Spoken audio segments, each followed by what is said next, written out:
അപ്പോൾ each Sunday അല്ല, പ്രത്യേകിച്ച് ഈ മഴ പെയ്ത കാരണം വർക്കിങ്ങിലാണ് എല്ലാവരും. അതായത് കാടും പടലൊക്കെ പറിച്ച് കളഞ്ഞിട്ട് ബാക്കിയുള്ള കാര്യങ്ങളൊക്കെ നടലാണ് പരിപാടി. റോസാപ്പൂ വെട്ടി ചെത്തി കൃഷി ചെയ്യാനുള്ളൊരു ഏർപ്പാടിലാണ് എൻ്റെ അമ്മ Lalithakumari. Very well deserved garden girl. പരിസ്ഥിതി വകുപ്പ് ഇത് കാണണമെന്ന് അഭ്യർത്ഥിക്കുന്നു. അല്ലേ അമ്മേ? അമ്മേരെ ഈ മികച്ചൊരു സംരംഭത്തിന്, റോസാപ്പൂ ചെടികളുടെ ഒരു സംരംഭമാണ് നിങ്ങൾ കാണുന്നത്.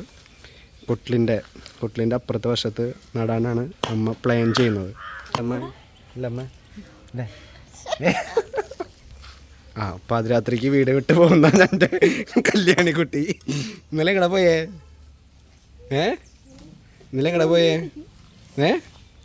അച്ഛമ്മേ, ഇന്നലെ രാത്രി ആരെ വീട്ടിക്ക് പോയേ? കുത്തി കയറിക്കട് പറയ്. ഇന്നലെ 12 മണിക്ക് എന്ത് സ്വപ്നം കണ്ടേ? ജാനകി വന്നു ഇന്നലെ.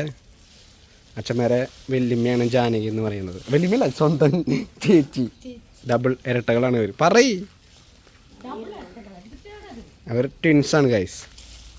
ഇന്നലെ എങ്ങടെ പോയേ? മിണ്ടുന്നില്ല. സൈലൻ്റാ. മേമല കിട്ടിക്കാ? എന്തിന്? ഏത് മേമ? അതൊക്കെ എന്തിനാ എടുക്കണേ? ഞങ്ങൾ പണിയെടുക്കട്ടെ.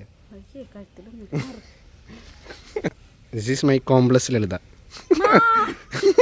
കഴുത്തിലൊന്നും ഇല്ലാത്ത കാരണം കണ്ട മാല ഊരി വെച്ചുക പണിയെടുക്കണ കാരണം.